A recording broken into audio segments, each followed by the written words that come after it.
Stuck on One Piece. That is such a good damn story. Let's check this is working here. Da da da da da da da da da. Hey guys, gonna do a live stream. Gonna make sure I'm live here. And holy fuck, is this a chapter? Come on, let me see. Oh, sick of continue telling me about that channel violation. That's 2 months old. I'm live here. Holy fuck, is this a chapter? Oh boy, hope that language doesn't mess my video up later. Oh, I just forgot to check something too. So hey guys, chapter 1095 unofficial is out. Just give me a second actually, I'm gonna check something. I forgot to look at last week's chapter again to make sure I know what's going on. Wait, where'd I put? Oh. Oh, I numbered that wrong. Hold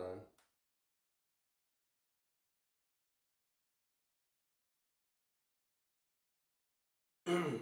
Oops. No. Where'd it go? No, it's not the right number.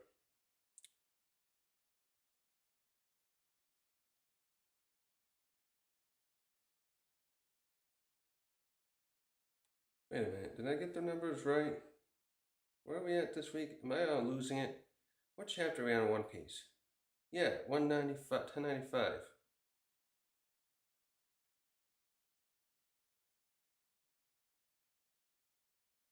Oh yeah, I am doing it right. That's what I'm doing. This is 1094 I'm looking at last week and I'm renaming it the wrong thing. What a dumbass I am. Come on. Come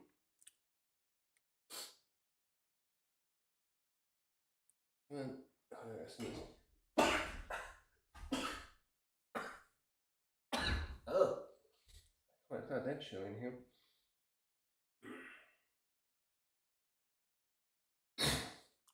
So guys, let's do this. So was anyone expecting a flashback in this arc? Cause I forgot about that possibility, but Oda decided to drop one on me, and I was blown away. How does the idea of learning of a new location in geography sound to you? Plus learning the what was the other thing I was gonna say? Two things we get in here special. What was the other one I said? What was it now? So this flashback is gonna give us some information about a very important event that we only learned about recently. How about we learn a bit more about the God Valley incident? Does that make your mind blow up? Because it sure did with me. Oh my god. Oh, that's the other thing. How about learning a new race of people too? Finally, we got the hint earlier in this arc. We find out a certain name of race, of a new race in here that are human-like, but not giants and not humans. So maybe something in between. And if this is what this makes me think that certain other characters, especially certain Empress, was one of these people too. Holy shit! So this is chapter 1095. What's it called? I don't even know the name of this one. A World Not Worth Living In. I keep forgetting to give you the titles. But anyways, a quick flashback, for a recap first. In the last chapter, Vegapunk, Vegapunk, Atlas, Sanji, and who was with them again? They all went down on this vehicle to get control of the pacifistas again, because Kizaru took control, and find Bonnie. And meanwhile, Luffy was doing really well actually. I was hoping for this, but I was scared because of the other chapter before that. He seemed to be having a hard time despite his awakening, but he was doing okay. And he wait, what happens again? So I know. I need to check quick. Hold on 1 second. I need to change my display on this so it doesn't turn off. Shit was dying on me. Freak. Give me a second. I need to get a charger.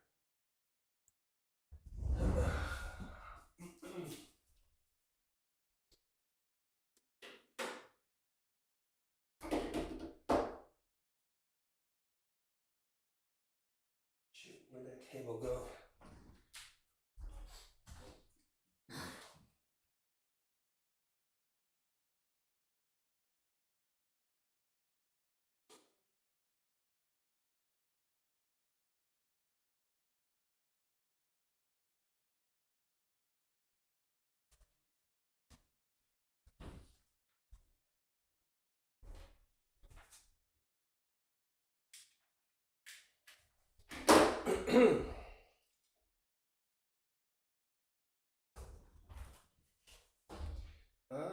Where was I? Come on, open up.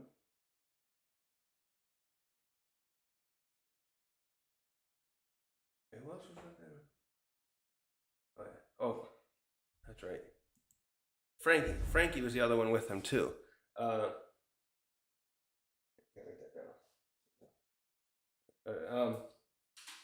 So, meanwhile, the last chapter, I'm gonna have to like rank these chapters of Egghead. I think by the time this is done, as like which one was the best, because at the end of the last chapter, we get Saint J. Garcia's reveal of what he is. So, and 10 chapters ago, we get a flashback from Sabo's point of view when he tried to rescue King Cobra.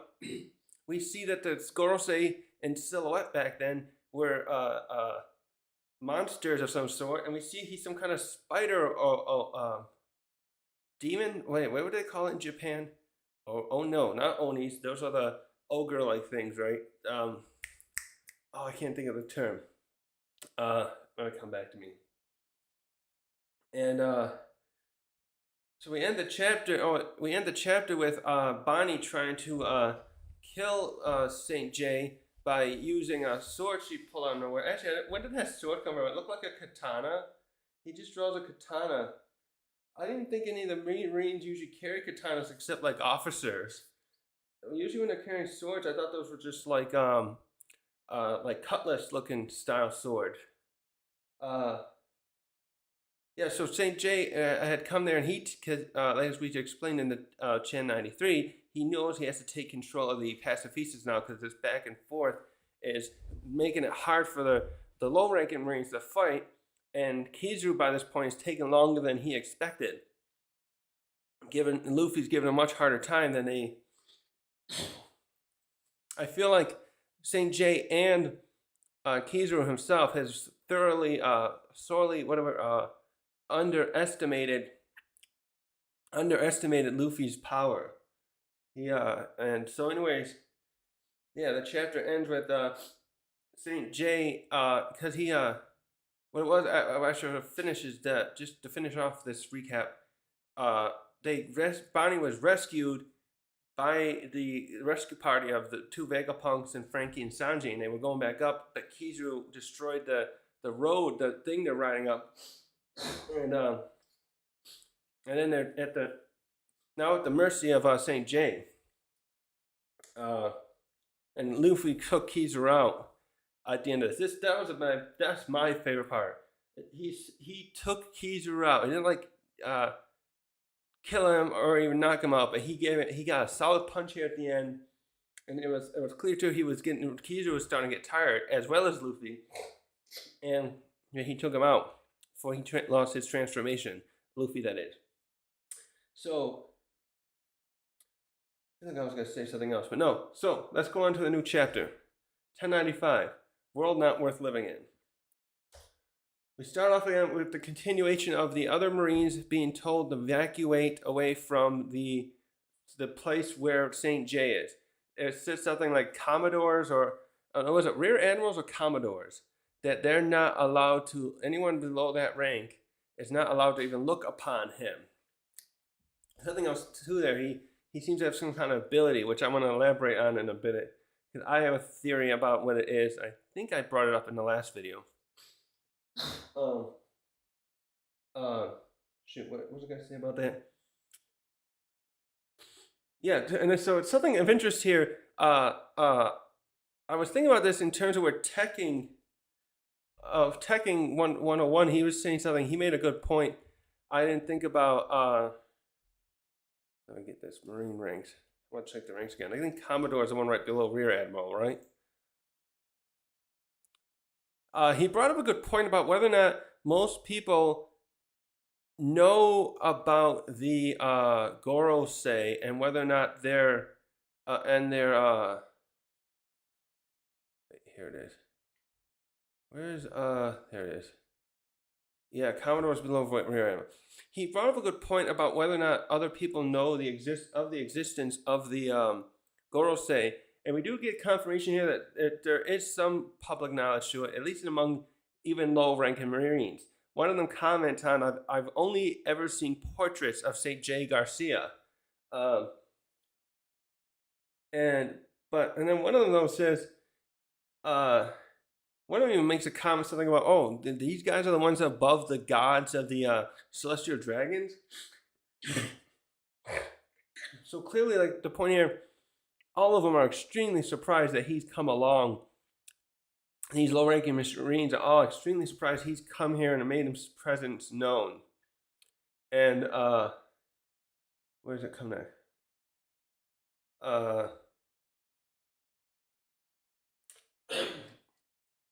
Also, too, I just realized something. He looks like a spider, and in this chapter, and in another chapter when he talked to Vice Admiral Doran, he refers to people as insects, and insects are a common prey to many spiders. So it's very appropriate in this that like metaphor that he is calling people insects when he has the form of a spider, an awakened spider. I forgot to bring up too. He's certainly awakened, and the next scene here though, it starts out shows like the other Marines that are steering by watching this incident with Saint Saturn and our 5 other people he's got surrounded there. Well, actually, it's 7 because also Kizaru and Luffy are nearby. Bonnie has stabbed him, and she and the other Marines are like ready to defend him. They're like like, hey, what the, like, you can't attack the one of the top people in the world. You'll pay for that. But this actually pisses off Saint J, and his eyes do this weird glowing, and he says something like, "Insects, shut the hell up, quiet down, insects." I should say it down, I can't. And he uses his power, which to me reminds me of Conqueror's Hockey. I think I mentioned that because when you watch the magic circle or the pentagram in the last chapter, it looked like Conqueror's Hockey type stuff was lightning. The lightning type effects that we have seen now with like Luffy and Kaido is happening when he does that, when he was coming out anyways. When he does here is after yelling at the other Marines, that power he exudes, which we see activated with his eyes, or like part of that, pushes her away, and he catches her in his hand, which then prompts Sanji to try and step in and help. Then he does this again to Sanji, and he just like, Sanji looks like he's been punched square in the chin, and he falls back. And then he says at this point too, after that, like if mainly to the Marines who are trying to defend him, like, you fools, if I didn't want to be stabbed, I would have just dodged it myself. So he's just showing off here basically about how powerful he is. And because when he pulls the katana out, well, he's holding Bonnie in his right hand, right? He uses his left hand. Actually, where does the staff go at that point? Because he's holding the staff. He's holding the staff in his right hand, so he must have just put it in the ground. But it's funny, at that point he's not holding. Hey, where is it, Net? Oh, that's like almost kind of little, not blooper, but there's this point where he's not even holding his staff in the next panel. He's got Bonnie in one hand, and he uses his other hand to pull the katana out and drop it, and he's not holding his stick anymore. This is a minor thing, but he pulls out the katana, and the cut through his beard just immediately starts disappearing, like the blood's gone, and then the beard is just kind of reforming like, I should bring this down. I'm trying to demonstrate my hand. So it's like right in the middle down, and it just reforms as he as he as after he's pulled it out. Right, is that good? Okay. Uh, yeah, and Frankie comments on that, like, what? His wounds are just disappearing. And Sanji, too. And Sanji looks messed up. That one hit that St. Gay did with that force he used really damaged Sanji. And, uh,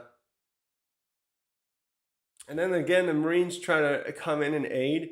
There's 4 or 5 of them here we see that are within like 20 feet of where St. J and Vegapunk and Bonnie and everyone are standing. And they try to run in to help. And then at this point, St. J is basically gonna go on his kind of the typical like villain, like in control, not monologue, but you know he kind of monologues a tiny bit. But he's like, he orders the Marines like, stop, stand back. There's nothing they can do. I have control of the situation. And then he turns to Kizaru and he actually reprimands him a bit. Uh, and he's like, I can't believe you took so long to finish the mission. And then Kizaru just says, "Yeah, I'm sorry." And then he comments, "I can't move right now, so I'm not going to be able to help you." Which is again like I I was worried that Luffy was going to have a hard time against Kizaru, but he did pretty well. He kind of wore out some of his stamina fighting Luffy, and then Kizaru, Saturn says to Kizaru, "It's okay. I can see why you had a problem now." He's looking to Luffy there, who all shriveled up. What's this? Come on. Okay, sorry. Uh, and now Kizaru, and this is great. This is a good aspect of I guess this is one of the shining moments. The friggin' guy Saturn actually takes that pound. He tried to kill Luffy. He gets up to Luffy and takes one of his front legs and attempts to stab him. And Luffy's completely out. He's even more out really than Kizaru is. He looks like he's just passed out at this point. I don't think he even sees Saturn in this one. Fortunately for Luffy, now Frankie's concentrating now, and he reacts in time by using one of his projectile punch he does, the strong right in this case, and pushes Luffy, has to punch Luffy away, unfortunately. But it works to get him out of the way just in time before he would have got pierced in the middle, I'm assuming, by Saint Saturn. And then Frankie doing like he did with Zoro back at Wano. He uses that same hand. He's able to grab Luffy and pull him away and bring him back to him so that he's in safety with him. Uh, um,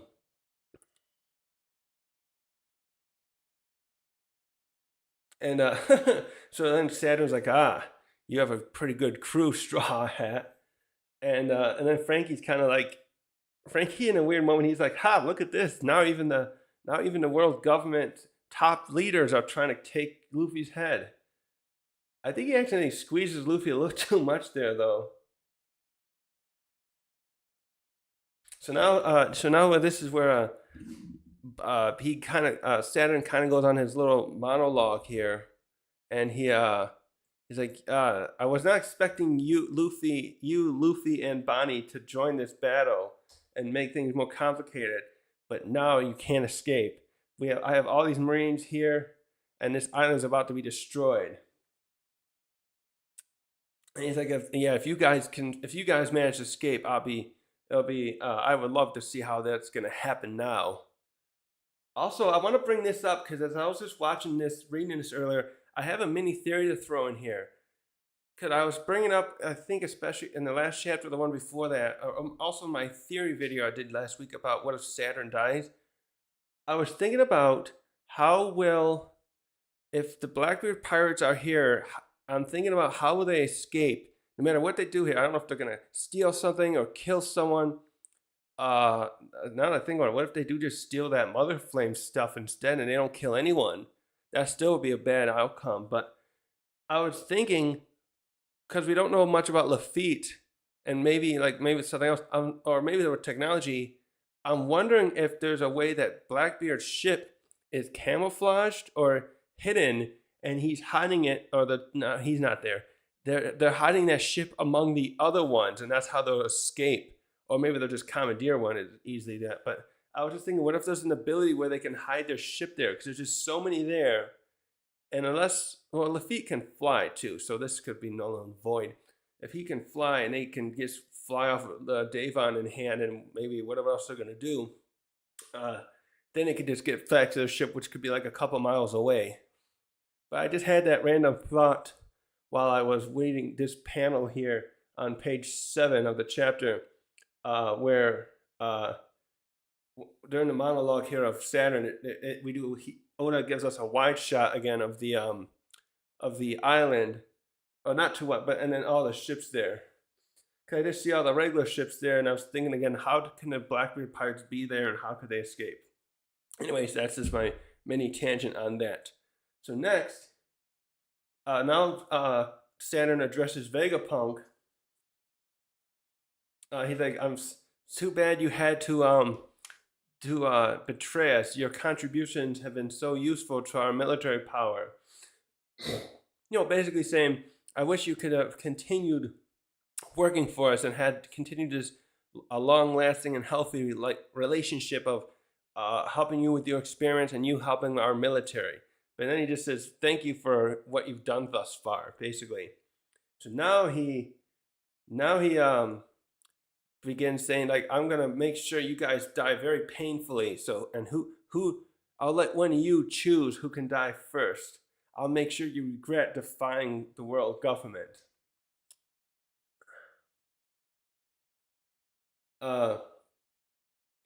So now he kind of sat and ponders to himself, why are humans always doing something they're not supposed to, when they're told not to? And he starts squeezing and kind of torturing Bonnie. He still got her in his it's in his right hand, right? He's still holding her in his hand at this point, and Sanji yells at Saturn to try and stop doing that, and then we find out, like, too, that something Saturn is still exuding something here, because Sanji doesn't get out to try and save Bonnie, and he says, "Guys, can anyone else get up and move? Can we help her?" And then it's Frankie, I think, that says, "No, there's something holding us down." And then it's yes. Vegapunk says some kind of power of a devil fruit has to be that's doing this. He says, I like the way he says it. It's not science. It has to be a devil fruit. And they're like explaining, like, "Oh, what do we do now? We can't help Bonnie. There's something stopping us." And again, this part here, my next little theory is, I think some people, where did I see that? Someone was speculating, like, maybe this is a unique power of him. But I have a theory that this is, I think I said this before too, that this is probably a Conqueror's Haki type power. I'm thinking about this. Think about like Star Wars. Hey, is that showing? Yeah. In Star Wars, there's a dark side and light side force. So I'm wondering, with something like Conqueror's Haki, if there could be a kind of more darker version of it, where with someone with ill intent and who's this kind of like evil and all that stuff can use Conqueror's Haki in this way, where because this also reminds me too, where they can use, let me finish my thought, so he can use it to stop them from moving. We kind of already had examples of this too. This is why I'm thinking about this. Oh yeah, I should have looked back at that chapter. But first, when we first saw Shanks use Conqueror's Haki, when he went on board Whitebeard's ship and he was using it, it was pushing on the wood. Parts of the ship were getting cracked and pushed away. And second, with Shanks again, when he fights, when he stops Green Bull, he seemed to paralyze Green Bull. I think most people are assuming it's like out of fear, but I'm wondering if he actually did something to freeze him. Like, he can, it's think of it like a limited, very limited, I guess, some way, a psychic force that can stop someone in their path, in their movements, even for a short time. I should look that up later. I'll look it up later. But I'm wondering if that's what he's doing there. Not a unique uh, ability of his awakened devil fruit zone. Speaking of zones, quickly, I looked back too in the last chapter. That one Vice Admiral definitely is a zone. The other one who was pursuing Bonnie. When you watch him attack again, I first saw it because when Bonnie rolled away from his next attack, you could see his feet were different. They look kind of like Kaido's or Lucci's. But yeah, when you watch him come up above holding that weapon, you can see he's transformed into an otter because he's using an otter attack, otter slam or something he called it. And you can see his face. He's gone into his hybrid form. So that dude's definitely a devil fruit zone user. So we have him and that new one, Bluegrass. He didn't get named, unfortunately, but we also got Bluegrass, who did. And by the way, she's got a pretty OP power there, being able to control things. I wonder how well that could work against very strong foes, but she looked quite powerful. But anyways, now let's get back to the present. So, um, now Bonnie speaks to him and is like, "You killed my father." You know, that kind of monologue type, not monologue, that kind of, we see that plot thing every time I like that. And then, so now, he, Saturn goes, "Oh, yeah, Akuma, huh? He was born a slave. And he was a remnant of a different tribe that committed a crime, not a crime. The lone survivor of the now exterminated Buccaneers people." The Buccaneers. Wait, isn't Buccaneer too like a slang term for pirates or other sailors? Buccaneers. Not the Tampa Bay Buccaneers. Give me a sec. Wait. Buccaneers. No, I don't want to know what NFL. Jesus. Give me a sec. Come on, I don't want to know about a football team. A pirate originally off the Spanish American coasts. Okay. Anyways, yes, so Oda calls Kuma and Bonnie's race a Buccaneers. And at this point, we start transitioning to a brief flashback. Different one at first. There's a big flashback in this chapter, but first, Bonnie starts thinking about something Kuma once told her. And while this is happening, the other Marines there are still helping. They're like now taking aim at Bonnie. Actually, he orders them to, I think, take aim at Bonnie to have her executed. But anyways, while she thinks about what Saturn just said, she goes into this thought where he said, ever since Kuma told her, ever since I was a child, I always dreamed of being a hero and someone who could free people who are suffering at the hands of others, just like the warrior of liberation, Nika. So he knows about this, and then we're going to get a little more on that in a minute. So obviously I shouldn't be surprised because slaves in general, I think it was Who's Who that said that to Jinbei, that slaves always have looked to being saved by Nika. Yeah. So now, and then younger Bonnie in this flashback is like, "Who's Nika?" And not who's Nika. She's like, "Oh, you want to be like Nika?" And Kuma answers, "Yes, I admired what I heard about him.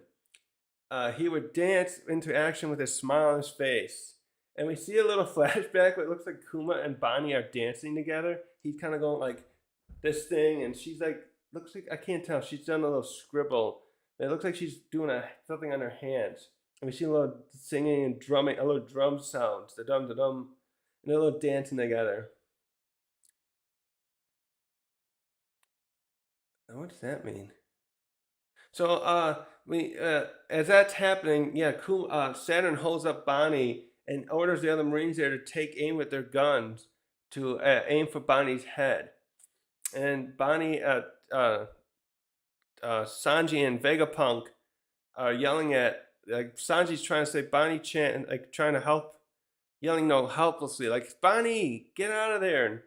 And yelling at Saturn, like, "Leave her alone!" And Vegapunk's like, "How could you do that? She's just a child." Again, that's something interesting. Some people are speculating that maybe him saying child is because she's not really an adult, but she's still a little girl who's morphed herself with her powers into adult. That'll be interesting if true, but he's such an given the age of Vegapunk, it's likely he just calls her child because he's like 60 something years older than her. So, uh, and then Bonnie switches back to that flashback where where she's talking with her dad about Nika, and she asks him in the flashback, "Will he set me free too?" And Kuma says, "Of course he will." So it makes me think too. Then, yeah, oh, so was that when? No, wait a minute. Then, how long ago has he been a warlord? That makes me that must imply. I don't know why I didn't catch this in the first reading that she was a slave too at one time. So what did Jinbei say? Jinbei said he was a tyrant. The stories he heard that Kuma was a tyrant who was kicked out of the kingdom and he went to pirating. I wonder if he. That's weird. So wait, because this is very interesting with this flashback. So now we're going to switch to the flashback. The last 6 pages here are a total flashback. And so we're going to have some pieces to put together with Kuma's life. And we get this, what we get first. Oh, wait, in the South Blue, okay. Did they say where this kingdom was before? Actually, I don't even know if they said that before, but now we get to, if not, I was bringing up a geography thing, a location of a new island. I'm talking about God's Valley, because we figured out through several chapters ago here that it seems likely that Kuma was a slave at God's Valley, and this chapter confirms that. So, what we actually start with, though, is Kuma's birth. We see his parents, which look like a very nice couple. It's in the South Blue, and we get a panning shot of a city there on the shoreline, and there's like palm trees, and it's got some interesting architecture. I'm not sure what it's supposed to be. It's got like some high top places and some weird, interesting towers. One's domed, other ones are kind of like arched, curved at the top. And then you got towers with the points, kind of like I don't know, those are church towers, something like that. And you see baby Kuma crying, like he's probably just been born. And yeah, then there was like a voice of a doctor. We don't see one, but it's like, oh, it's a boy. Congratulations. Look at your baby boy. And he says it's a very large boy. And then we see the face of his parents holding Kuma's hand. And the dad's like, here's our little boy. And she says his name. So his dad looks like he has similar features. Wait, where's Kuma's face? He has very similar features to Kuma. He's got a very big chin. He's got dark hair. So Kuma's got his dad's hair, and it's very short. While his mother, well, she's got like a round, square chin too, but she's still very pretty. And she's got this light hair. They just show it light. I don't know if it's going to be like blonde or some other color, but it's in braids. And oh, there's the doctor. They show the doctor here in the next shot. They show a nice little doctor. So so at this time, what's going on here though is you find out is Kuma's dad is one of the last Buccaneer, and his mother is a human, and can I reveal it? So the doctor and Kuma's dad have a talk, and the doctor's like, "Oh, I understand. I won't tell anything about your son. I understand." Because so the doctor here knows that Kuma and his dad in turn are of this unique race, and so we see a nice little shot of like his Kuma's dad holding the baby Kuma and his wife and him smiling. And then we get an unfortunate, sad turn of events here as so apparently here Kuma's dad's been being pursued by these people. So this is very similar. Actually, it reminds me a bit of what happened with King. So King, Kaido's right hand man, and I can't think of his real name right now. I'm just calling him King. He's wanted by the government, as we heard through one of the other pirates of Kaido's crew.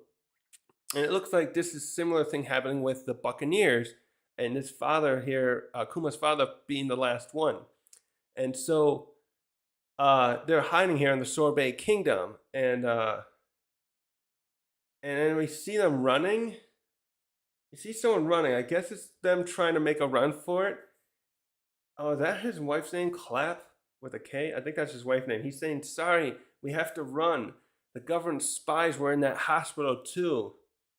Uh, and he's like apologizing and crying because he's like, I'm sorry this has happened. I'm the Buccaneer.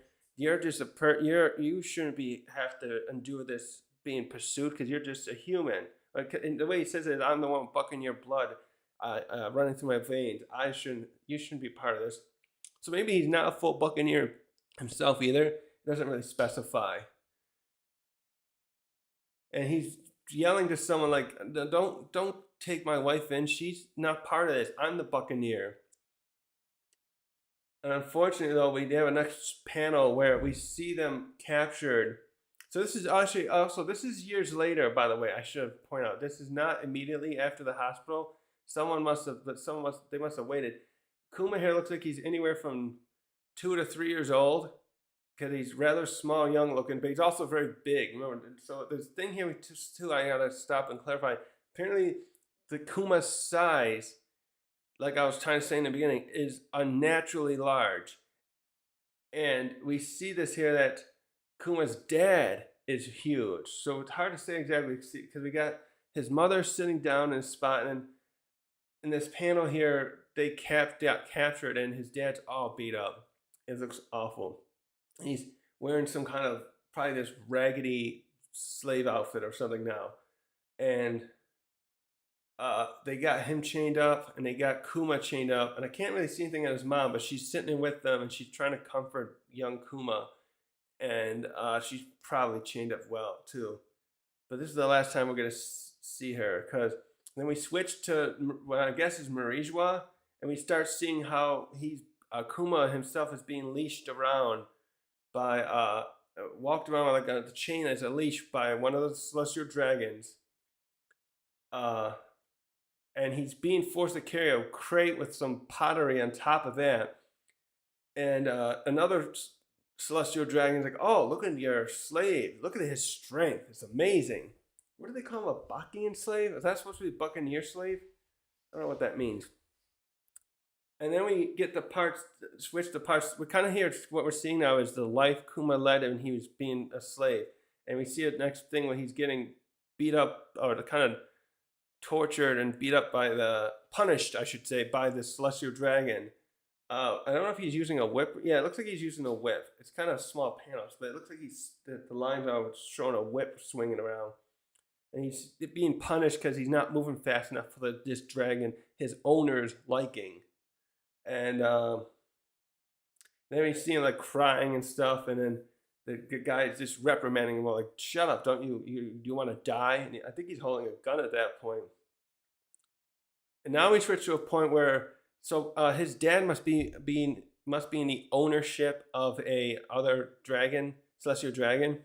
And now they're talking to each other one day while their owners are like talking in the background. We see three of them, and his dad checks in on him like, "How you doing?" And Kuma's doing a good job putting on a brave face. He tells his dad like, "Yeah, my master's nice. I'm so lucky to have someone like him." But now at this point, his dad tells him some sad news about his mom, that she's died and in heaven now. And he's sobbing away, the dad, and he's like, "She's in a better place now." And now Kuma just like loses it.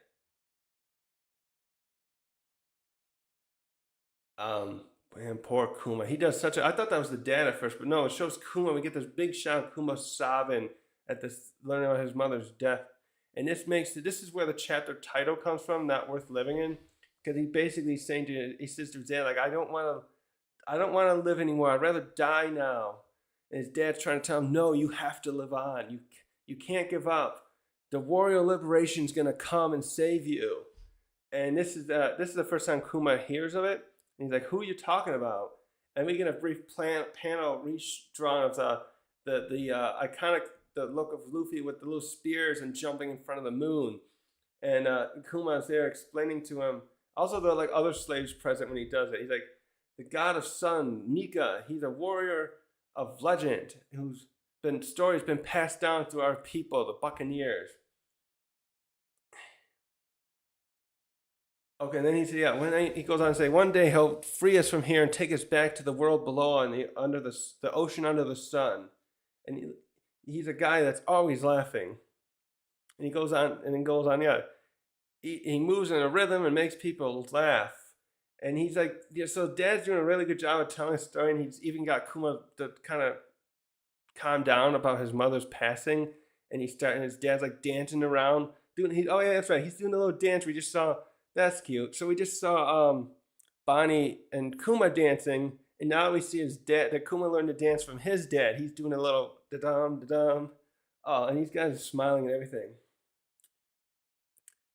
And um, and then they get stopped there because the stupid celestial dragon's like shooting, like, "Hey, shut up out there! You're too loud." So now this is where we get to one of the good part of the flashback. We get this. What we find out what's happening here is now we switch. So actually, what is this? So he must be 9 now. Okay, wait, right? Wait, I can't do math today. No, he's 8, right? Let me see. I can't do math.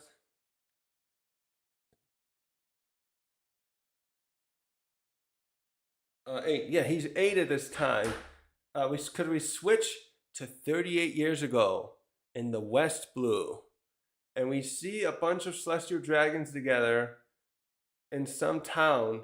I can see the shops to the left side of this panel, and he's on some kind of platform. And this guy's hosting. So wait, I'll just read it. Thanks for waiting, everyone. Until every 3 years, for the time has come that we do every 3 years, the population eradication tournament. This year, the tournament's going to be held at a non-government affiliated island, God Valley. And we get a great shot of God Valley with the split rocks, and a bunch of ships are coming up to it. Uh, uh, so I'm kind of partially confused here. I think this God Valley, as I understand it, is yeah. So this God Valley is not part of uh, the world government, and yeah, we get this explanation from some of the random celestial dragons. Like, what? They named it God Valley? I think I'm understanding this way. How could they shamelessly name an island after us? Because they consider themselves gods. And so then they go on like, yeah, here this year this island will hold our long tradition of hunting natives. So that's the fucked up one of the fucked up parts we have to add on to this. Apparently, this population eradication tournament is a thing where they pick an island that's not part of the world government, especially I'm assuming, and they go there and just randomly hunt civilians for sport. And and then they say, oh, the last panel there's like of the random celestial dragon speaking says this country is now our property, and we get a couple shots here now of the king of this land, and he's trying to he's probably just heard what they were saying, like that the stuff that laid over in that last panel was probably being said to him, and he's like, what are you guys doing? This is my island. You can't my land. I represent the people. You can't kill my people just for your sport. And another woman's, is that his queen, maybe his wife? She's like, Your Highness. No, she just says Your Highness. So maybe it says uh, uh, uh, someone who works for him. I can't think of the word. And I think she's trying to stop him, but he gets cut down with a sword slash. And in this next shot, we get to see Saint Garling, the leader of the God's Knights, in his younger years. And I see the resemblance to Shanks now. He basically looks like Shanks. He's got the same hairdo. Wait, I was going to pull up here too. He's got the same hairdo. You actually see him in a different outfit. He's wearing that same cloak, I believe, that we see in 1086, I believe it was. Wait, let me pull that out. It was 1086. Here it is, yeah. So he's got a similar hairstyle. The only difference is, so he's got the curved hair on the top, but he doesn't have those side bits that they showed here in 1086. And he's got the same sword. And he's wearing, no, his cloak is different now. So he has a cloak on, but this one he's wearing in the past has a fluffy collar that curls away, and it's well, the one he's wearing in the past is he's cloaked in that one in the past, something like it in the present, but he had like high, closer collars, like a uniform. Actually, he got collars kind of like that in the past. No, is that part of the other? He's got like a black collar in the past one.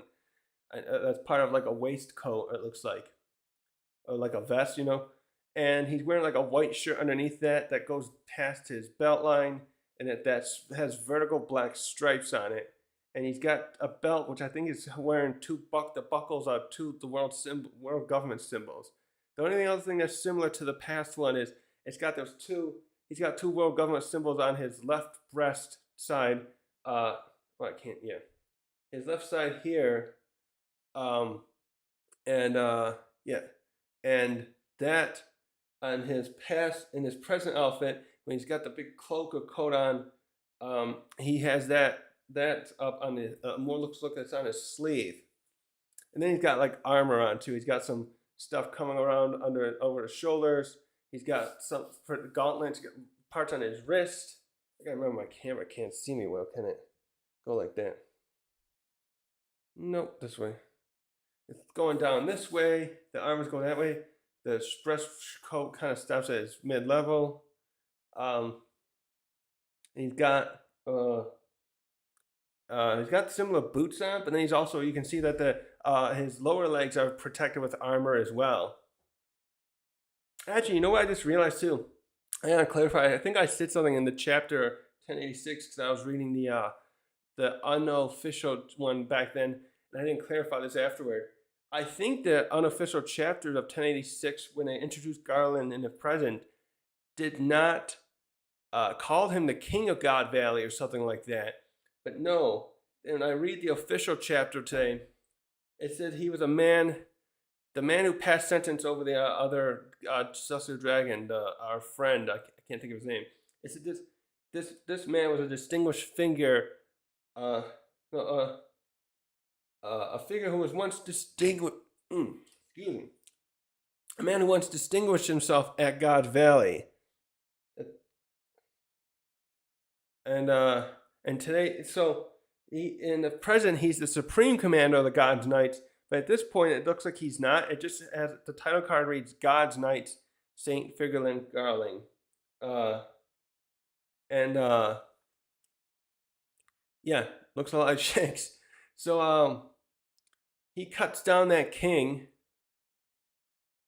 and someone else, and I think one of those dresser dragons are like saying to him, "Please wait, Saint Garland, don't cut anyone down yet.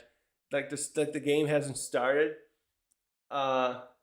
Yeah, this is where they say, "Oh, it looks like he went and killed the king of the natives," and then we see behind him there's a bunch of female ladies of the Celestial Dragons, and they all like fawning and go, "Look, oh, you're so wonderful." Let me put it this way, and so then someone says, "Look, take minus 10,000 points from Saint Figureland for the start." So it looks like he's participating in this, even though he's also supposed to be like their bodyguards, I guess.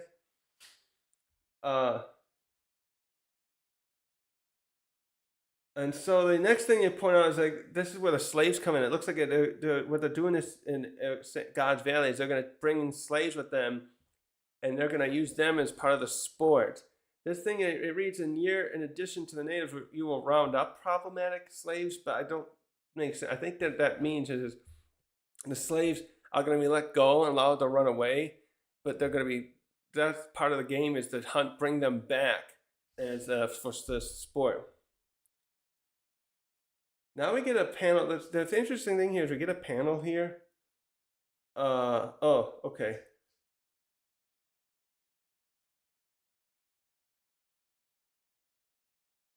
So I'm confused here because I thought this was on. Oh no, I see what happened. I think I understand this now. Oh, I was reading this wrong. So we get a little panel here where it looks like what happened. Kuma, when they dropped off these slaves, brought the slaves here to God Valley. Kuma made an attempt to escape, and he successfully got away from his cage. And this is tied back to the flashback we saw about 20 chapters ago.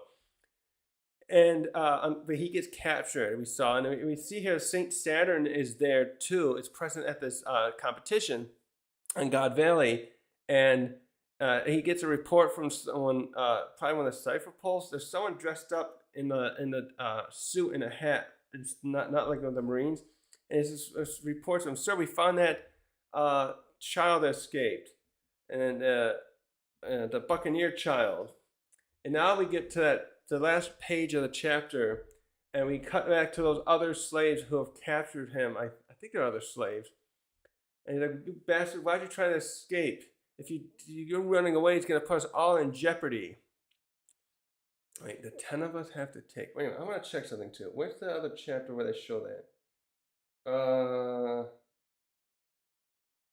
No, 1078. No, was it 1074 or somewhere around there? Let's see. I can see these panels. Oh, here it is. Yeah, 1074. She was looking at him there. Yeah, and these other people start beating him. Okay. So the other, I think these other slaves that went after him, they were ordered probably to help chase him down, because then under the threat that they'll be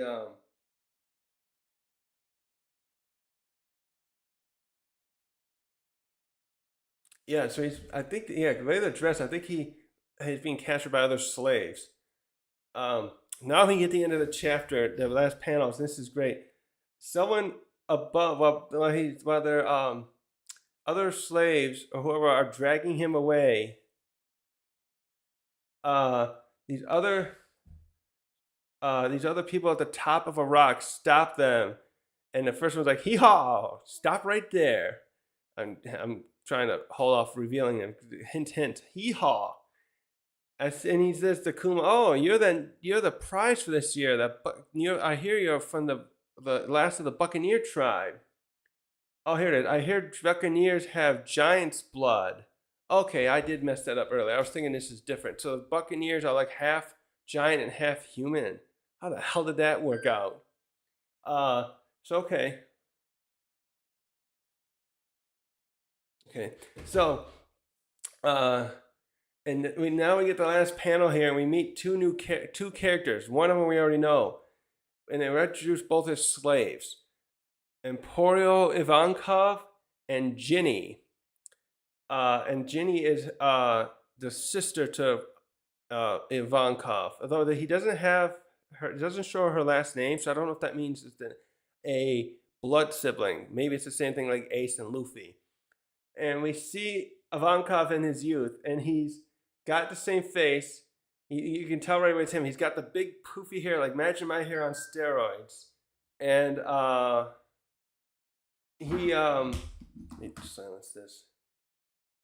He's posing. I think that's a pose he did. He's got his arms up posing, and he's wearing like a very short Speedo type shorts or something, kind of like Frankie would wear, and a flowery t-shirt. No, it's cut off though. And the girl Ginny is just wearing shorts and a tank top type thing, and she's eating like a lamb meat off a bone though. And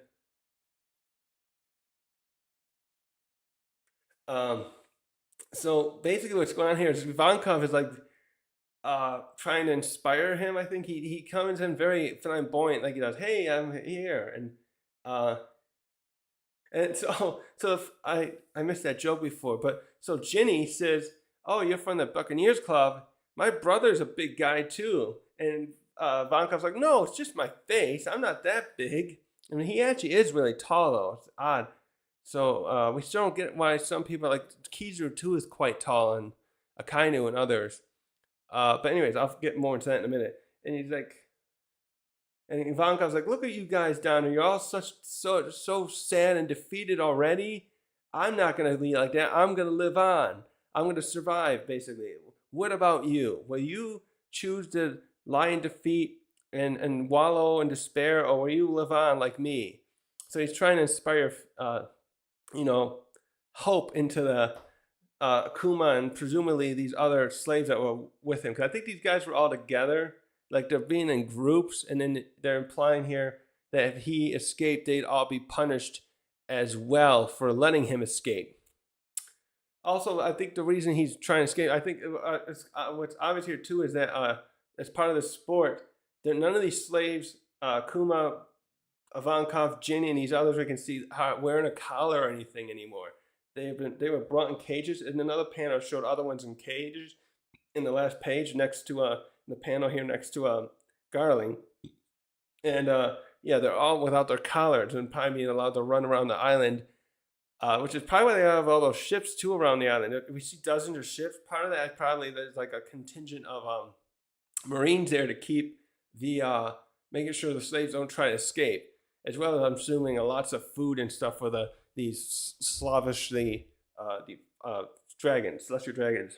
So that's where the chapter ends, and we got a break next week. But boy, did we get a lot to go over.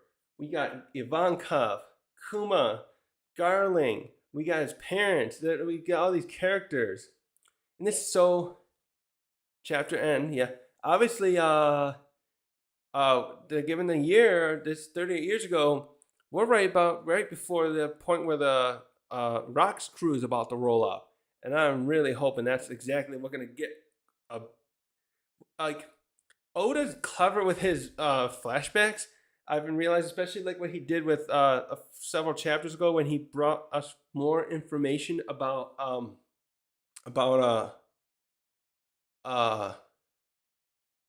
the Reverie incident, and I've seen stuff from the angle of Sabo and King Cobra, and he did the same thing. He did stuff with Kaido. We got a little bit of Kaido's flashback, and we jumped from like him being like 10 through 21. So and because he was 21 when this incident the Rocks crew incident happened. So he we had a Reverie arc hundreds of chapters ago. Then we saw more information there, and we get a little bit about Kaido, but especially with Kaido's thing too, we didn't get a lot about what happened. We just saw him like get kicked out of his island, get escaping Marines, then going to Full Lead Island, and Whitebeard bringing him help, like saying, "Hey, Rocks wants to talk to you. You should join us to be a pirate," type thing. So recruited or conscripted essentially into the pirate crew of Rocks. And then we get a little bit afterward where all the other pirates at Full Lead Island, like, what? They got defeated at some place by. How could all those people? Did they know it was God Valley? I forget how the chapter said that. They got defeated. How? There was like several top contending these great pirates on there. They couldn't get defeated, and we didn't see anything else about that. And so, what I'm trying to get at in my little tangent here is I'm sure that we're not going to see everything about God Valley still in this flashback. I have a feeling we'll see Rocks. That's what I'm really hoping for, and I've seen other people always saying the same thing. Maybe we'll get Rocks' reveal, a face, proper face. We got kind of a thing in chapter 957 or episode 58, but 958. They get a decent, but shining show with like evil eyes and a grin. We didn't really get like him looking. It's almost silhouetted, is what I'm kind of saying. So hopefully we're going to see that. I'm just not sure. Basically, what I'm thinking is they'll show. I'm wondering like how much can they show? Will they show Roger and Garp? Maybe Garp's. No, Garp wouldn't want to go there. I was gonna say maybe Garp's there as part of the security. But is Garp and Roger gonna roll up, and we're gonna get to see part of the fight?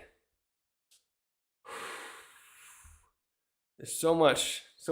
Also, I don't think I made this clear. I don't know if I said this right. I don't think I said this, but when they show 38 years ago, this is the West Blue. So I was checking again. Characters from the West Blue included people like Shanks. So maybe Shanks is probably here as a baby. Actually, that's the thing. Shanks is from the West Blue, they said, but does that mean he's, because people are saying he's St. Garling's son. But St. Garling's in God Valley doesn't live here. He lives in Ridgewa. So what does that mean? Was he raised there as a little kid for a while? Like, does Roger find him? Because the implication was that I know they say Roger finds him. An implication. But he even says to Whitebeard, "I'm from the West Blue." So I'm wondering if like Shanks is Garling's son. This place, the shit goes down here. Shit hits a fan. Roger takes in Shanks, but maybe he doesn't raise him. Maybe he takes him to another island and he's raised there and then comes back for him. I'm just a little surprised because I was a little surprised that Roger took in Shanks, raised him as it were as we knew it before, and but Shanks didn't want to take Luffy with him, and Luffy was so adamant about wanting to join him 12 years ago. Also, but what I wanted to get at too is I was looking at the West Blue. That's also a Robin, and uh, what I was trying to get at is I was trying to think about who else would have been there in this region of the world and alive when this incident happened, and like I wonder how they knew about it. And the main ones I saw, other than so Brooke is from there, but he's at this point in the Florian what do they call it in there? Florian Triangle, and he's been there for 12 or 14 years. I forget the 2 year. So he's not here now. Robin's from there, but she is not hasn't been born yet. She's 30, so this is 8 years earlier, before she was born. Uh, but Gecko Moria and Beige are also from there, and but also Beige was only 4, I think it was, when I found it only 4 years old when this happened. He's 42 now, but and Moria, yeah, what did I put here? Yeah, Moria was 50. Who was 50 now would have been 12 years old at the time. So I'm wondering how much. I'm not saying anything about him being here. Obviously, again, I'm just thinking if this place like blew up or something happened here, like, well, we don't know. The Mother Flame is something that Vegapunk has. So I'm just thinking about like if this place blew up or something like that. Say for that example, and other people on nearby islands are like, "What the hell happened over there? What is that?" Like, so Moria would have been maybe closer by. These oceans are obviously very huge, though, so it's possible he's not that close. But he's the only one I saw here that I caught when I was checking the main people known there. That was and oh yeah, the other rum bar pirates are from there, obviously, because Brooks' crew. But I mean, most of them didn't look like they'd be old enough. But of notable characters, I'm thinking about, yeah, especially Gecko Moria that I can see in this list here that would have been alive and old enough to like be like, holy shit, something went down in an island not far from here in the West Blue. What the hell happened? Anyways, we don't know what's going on with Moria now, so maybe we'll never hear anything about that. But I just thought that would be an interesting tidbit. So yeah, this was the hell of a chapter. We got a little more about what Saint Saturn. We see his personality, using the word insects.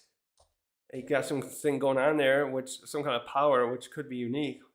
And then this flashback. What another heartbreaking flashback! God damn it, Oda. That's right. We got Robin and Brooke and Nami's flashback. Now we get Kuma's flashback, and seeing him enslaved. This is just like again. This reminds me too of Robin's a bit because they were on the run from like his father's uh, heritage, ethnicity, as it were, and they got captured, unfortunately. And his poor mom. We don't even know how she died. I'm assuming she was being enslaved there, but I don't want to think about what happened to her there. So, but there's a lot to talk about here. The new tribe, hybrids, giants, and humans. Is that what Big Mom is? That's the thing I was hinting at earlier. Is Big Mom maybe a hybrid of giants and two? Wait, her parents looked normal though, right? Yeah, but still, what if one of their parents was a buccaneer and we didn't know about it, and they didn't mention that? Big Mom. Let me look at that. Yeah, her parents were normal, weren't they? Because she's like the biggest person we've seen. We don't wait. How big is Kuma? We know he's tall as Big Mom or close enough. Wait here. Let me look that up. She's 28 feet 10 inches. How big is Kuma? Kuma. Come on. Wait. It says he's 22 feet. So yeah, he's still not as tall as her. So uh, that still makes me think she could be a. Is there a picture here when she was a little kid? No. Good God, 28 feet. Kuma's 22. Oh God, look at that picture. You can always see. I was just looking at this picture of Lin Lin, Big Mom, when she's 28, yeah, she's looks extremely hot. And then when you see her 20 years later, she's already like looking the way she kind of does now. She's getting a little chunky, eating too many sweets. Yeah, I think I'm gonna have to find another time to make another video about this now. This is like so much to go over. The idea that this place, because I thought God Valley was probably in the Grand Line. I got to review a video when I was talking about. I had a video I was talking about stuff with that where it might be, and I was doing a theory. I think that was with Zebek because I was talking about Zebek, like because he wanted to be king of the world. Now the question is too: did he come here knowing what was happening, and what was his plan to interfere here? Was he going to try and take out as many of the celestial dragons as possible? Because it looks like Saturn was there too. So there's just a lot to go over with this bit. So I'm gonna try to find time this week to do a second follow up and go over this stuff. Yeah, I'm gonna end this video here today. So thanks for watching.